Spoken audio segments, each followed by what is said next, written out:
Bob Page was not the first guest on this program. He was one of the first. He probably doesn't even know that. This was back in, I think it was in June of 2009, about less than a month after we debuted this thing we call a podcast. And he's been pretty much being dragged on our airwaves every year since then, kicking and screaming. And certainly we'd be remiss to not have Bob on as we celebrate 10 years, and especially considering that Bob is now branched up and has his own podcast with Denny McLean and Eli Zarrett, which we promoted here. I think it was in February we had those guys on.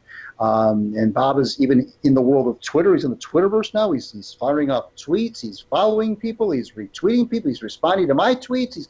He's getting into it. He's into it, Al. He's not just one of these guys who opens a profile and is dormant. Mm-hmm. He's actually doing some things. He's retweeting Denny. He's doing all sorts of things. He's into it. I like it. And he's on the other end of our line right now. And Bob, thanks for being here as we celebrate 10 years. Zarrett made me join Twitter. I know he did. I know. There was nothing else I could do about it, and Drew Lane made me join Twitter. Simple as that.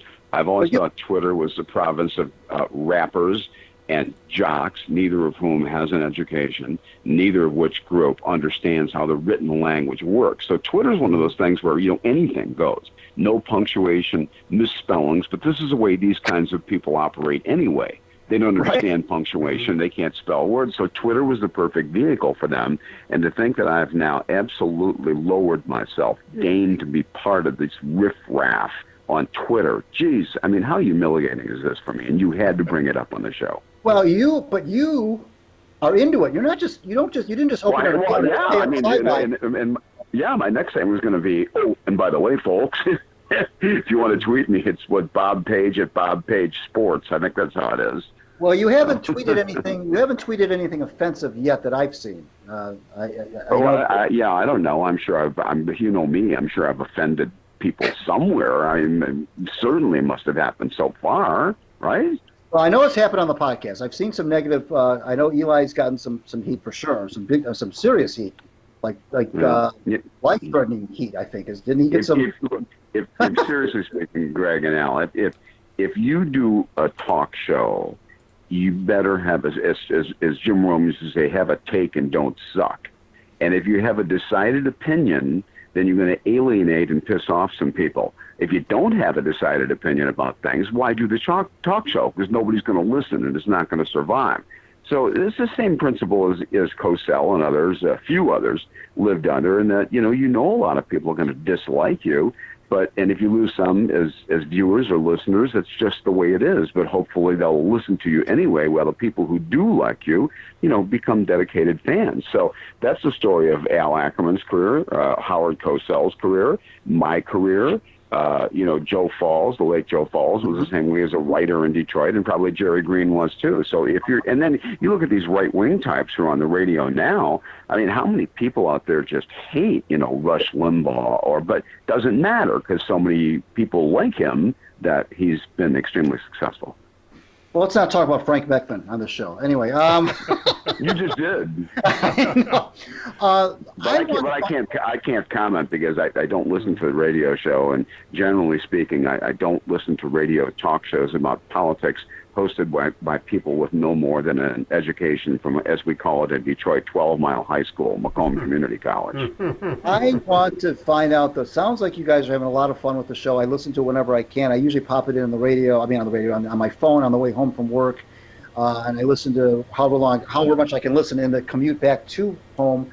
But you guys seem like you're having a lot of fun. I think Eli does a pretty good job of kind of being a master of ceremonies, if you will, and kind of keeping the thing moving, and you're timely. You're doing it, I think, twice a week, so you're always, hitting on things that are topical and that are in the news. And so, unlike Al and I, who are every 2 weeks, so a lot of times the things that we talk about have been kind of, rehashed. But you're right on top of it. And so, how much fun are you really having? Because it sounds like you really, in all seriousness, you're really enjoying this. Danny says this is the most fun he's ever had in broadcasting. Most fun he's ever had. I think Eli feels the same way. I would equate it to all the fun we had when I did that television show in Detroit for 5 years with Ron Cameron. We just laughed our asses off half the time. And on this show, that's essentially what we do too. We're just busting each other's chops and laughing our asses off half the time. And, it's gotten to the point now where the three of us at our age, at this stage of our careers, we just think of ourselves as, we've now become sports entertainers, whereas I thought I made my name as a sports journalist once upon a time. But it really is a lot of fun. And, we look, every human being on the planet could stand to laugh a little more. Anything that brings humor, whatever we think is funny, into our lives, it's good for us. As they say, laughter is the best medicine. So to have this happen to me at this stage of my life, late in life even, if you will, and to be able to have this many laughs among the three of us, it's great. I mean, it's been great. It's been a lot of fun. Well, it comes through in the broadcast. It's very clear to me. I truly, in all sincerity, I enjoy listening to the three of you. I think you're all very entertaining, but you're not, goofy. Sometimes, some of these radio teams and these podcast teams can be so goofy you lose sight of what the discussion topic is.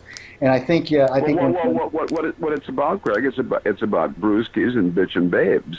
That's what it's all about. They call it guy talk radio, and I think that's wonderful if you have guys in their 20s and 30s talking about the stuff they do with other guys and two other guys who are in their 20s and 30s. But we're mature men, we're way grown up, and we like to keep the level of the program, at least when we are talking seriously about sports, at a certain level. Let's put it that way. And you brought in some guests. I know you had Terry Foster on a little while ago talking about Michigan State, and you've had I can't remember the other person that was on that I heard. You've got some Lynn Henning. I thought the Lynn Henning. Yeah, we had Greg Helser on, and then tomorrow, as we tape this tomorrow, this is going to be Monday, May 20th. As we tape that show is going to have. I think we're going to talk to Jimmy King about this whole thing with the upheaval in the Michigan basketball program, and whether Juwan Howard, his former teammate, might get that job or who might get the job. Let's talk about that. Did that take you? It took a lot of people, I think. It blindsided a lot of people. It took everybody. It took everybody by surprise. But after that shock kind of wore off, doesn't it beeline to the Cavs make sense? At least it did to me.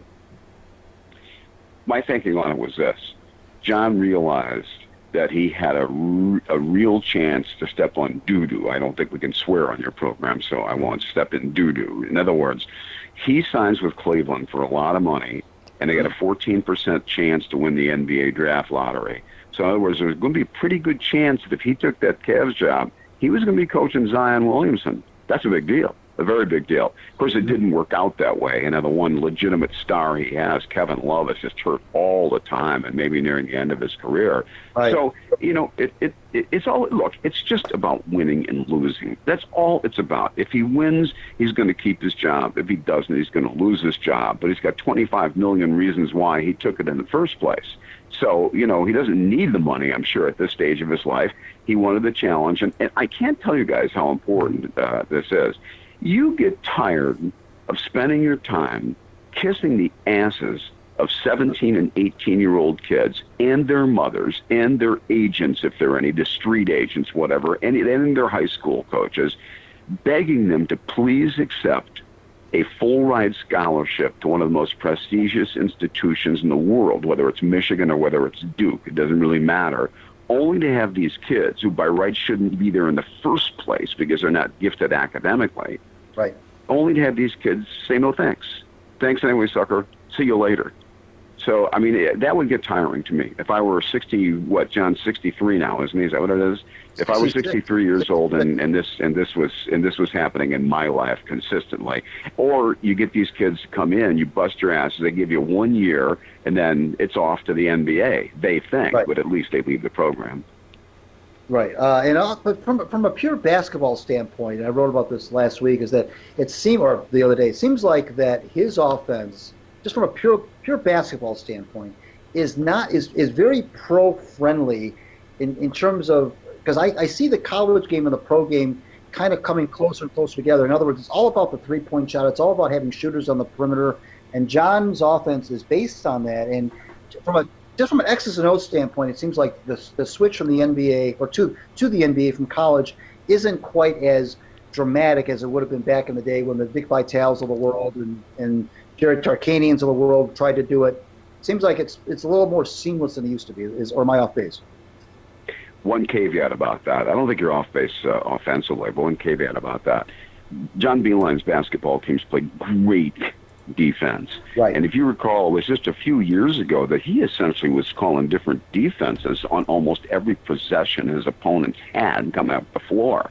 So in the NBA, you know, when your top guys are making 15, 20, 25 million a year, whatever they're making, guaranteed long-term contracts, you tell them you better get your ass out there and play lockdown defense or else.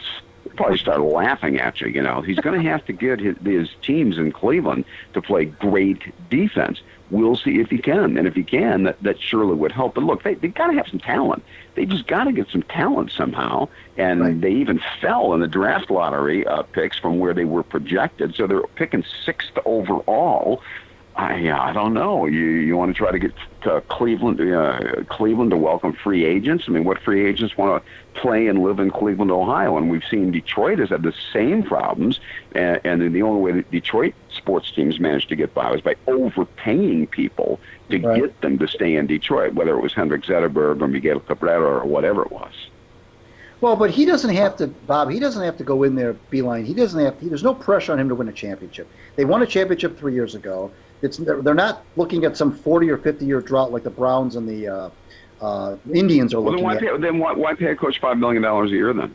Well, I know. What I'm saying, get anybody you want to, because you're not going to win a championship. I'm just saying, from his perspective, he's looking at all these other. He's got a fan base that it's kind of sleepy right now. The media is a soft media market. He's not going to have the media at his throat. So I mean, sorry, if anybody's going to go from college to the NBA, this is the job, the Cavaliers' job, that I think I would take if I was a college coach, because you've got all those negative things that would normally come along with a lot of NBA cities are not there. Let's go to Big Al. What you got from Bob Page? Well, Detroit sports sucks right now, to be honest. And about the only thing we've really have to look forward to is hopefully Steve Yzerman turning the Red Wings around, at least keeping a rebuild going. But there really seems to be in this town a sudden backlash towards the Tigers and Al Avila, as the Tigers have been absolutely curb-stomped on this recent homestand by the Astros and now the A's. So when it comes to the Tigers and this rebuild, I was going to ask a question. Was Big Al asking me a question, or was he delivering a Shakespearean soliloquy? That too. All right, He's never read Shakespeare in his life. To be horse manure or not to be horse manure? This is the question. Yeah. Well, Al Avila's, how's the job he's doing right now? Because it seems like the fan base is beginning to turn on him big time. What did you ask me? I didn't understand what you said. Al Avila's job as GM. The fan base seems to all suddenly starting to turn on this guy as the prospects. Yeah, I thought that.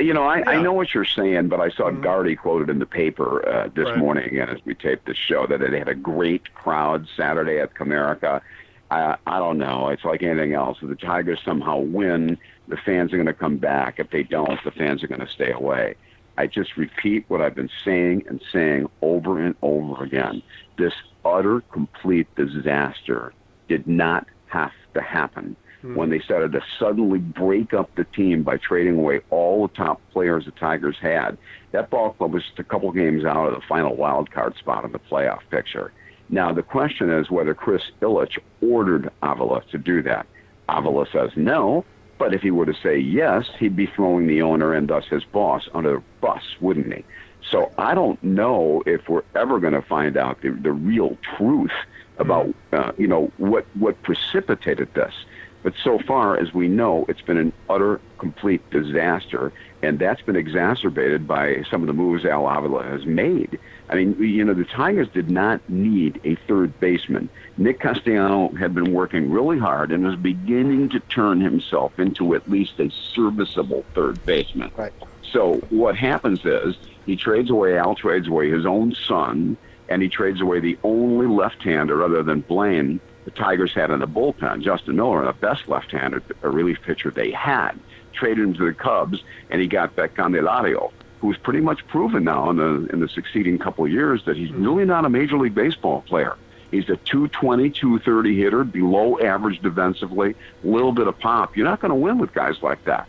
So, I mean, that was an El Avila move, and they were crowing about this right-handed relief pitcher who made the club down in spring training this year. I see they also sent him out to Toledo the other day. I'm not liking what I'm seeing, except for the performance of some of the kids who are so ballyhooed, some of their performances at the minor league level so far. Mm-hmm. So, and you have to remember also that Franklin Perez is out all year.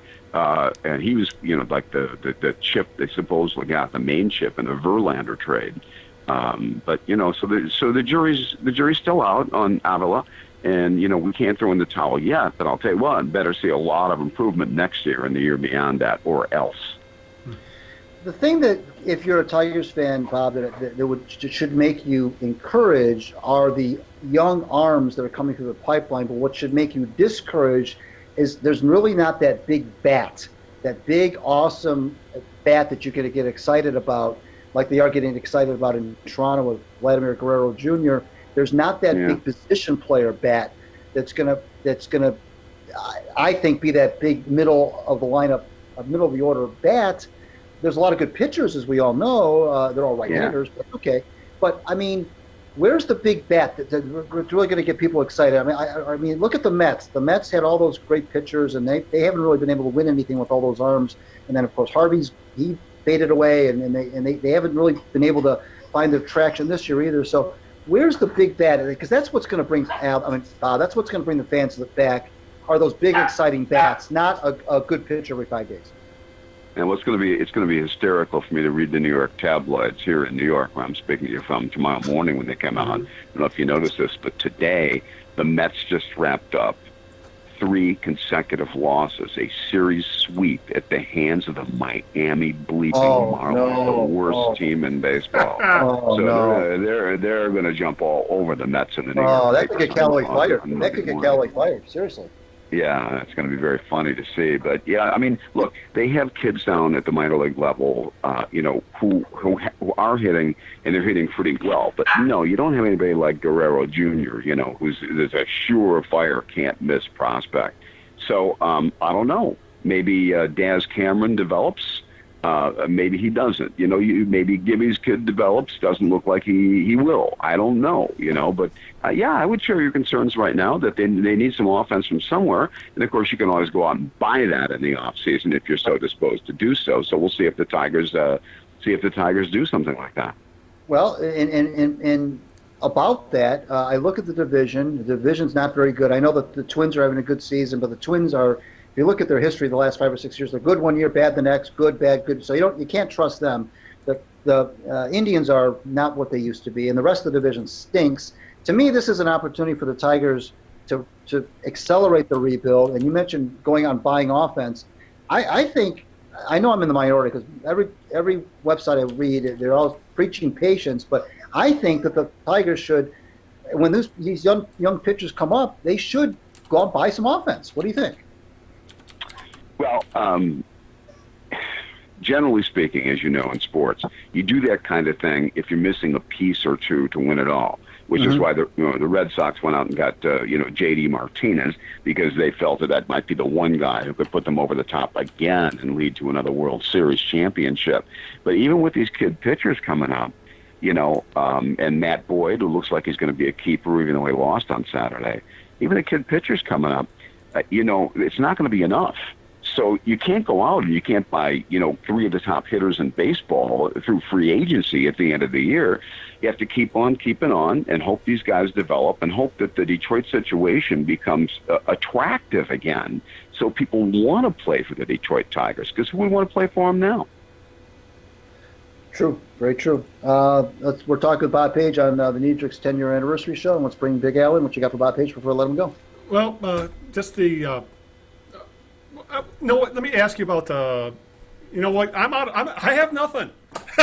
Go ahead, Grady. You got anything else? I was going to say, spit it out, Al. Whatever's on your mind, buddy. Spit it out.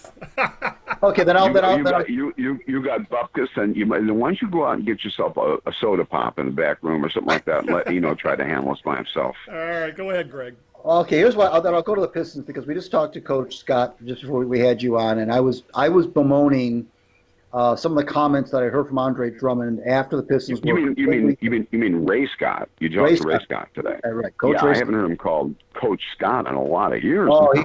he goes by Coach is his name. Anyway, if you were on Facebook, you know that. Anyway, he was saying, I was saying that Andre Drummond said some things after the series, after the debacle against the Bucks, where he said, I'm so proud of these guys, and it was a fun year, and they're a great group, and nothing at all about how they were embarrassed, about how pissed off he was, and how poorly Drummond played at times. Right. I mean, there was no anger, there was no embarrassment, there was no shame at all from this guy. It was all about like the last day of school. Oh, I can't wait to see these guys again. It was great going to war with them. He didn't go to war with anybody. He was embarrassed in 4 games, just as the whole team was. When are we going to see some sort of leadership coming out of that organization? Because there's no winning culture there, and there's nobody on the team, on the roster, Bob, who's won anything. Looks like Reggie Jackson wants to win. Looks like he's pretty animated on the sidelines, yelling at guys and pointing fingers and stuff, and come on, cheering his teammates on, that kind of thing. So he's good. He's a good player, and maybe he'll exert more leadership next year. It's a tough situation because they're so mediocre. It's hard to get better. What are they going to draft 15th overall this year? Right. You might get lucky. You might get lucky and get somebody who turns out to be a great player at 15 overall, but the odds are you're not. So you say, well, let's go out and let's get somebody in the free agent market. Again, it's Detroit and it's the dead of winter. And you're just not going to find that many guys who want to come to Detroit to play for a mediocre basketball team in the dead of winter in Michigan. So, the whole thing with Stan Van Gundy, you can criticize the choice of Van Gundy, giving him the keys to the franchise all you want. It was just virtually the same club this year, it seemed, as it was under Stan. It's not who's coaching the team. This is the NBA. Even though Greg Popovich thinks he invented the game of basketball, I don't think you can find a single coach in the NBA who clearly knows more about basketball and coaching than anybody else. They're all veteran basketball people. They've all paid their dues. Many of them were outstanding players in the league themselves. You gotta have the players, and Detroit doesn't. So, we'll see where they go with this. Oh, I'll tell you. Scary stuff. Well, Bob, thanks. Well, I got to be honest with you. I mean, it's no skin off my nose either. I haven't lived in Detroit in 30 years. They're almost never on national TV. Frankly, for the basketball fans of Detroit, I sincerely hope the Pistons do well. But big deal. I hardly pay any attention to them. They're not. It's like the Tigers. It's not really worth paying attention to right now. And of course, the FLs are whom they are. Right. Absolutely. Well, thanks for being here, Bob, and good luck with the podcast. I will continue to listen. I enjoy it, and give my best to Denny and Mr. Zaire. Thank you, Greg. It's again, you can get us online at nofiltersportspodcast.com, or you can tweet me, Bob Page, at Bob Page Sport. And good luck, guys. 10 more years for you, hopefully. And thanks for having me on. Appreciate it. Take care, buddy.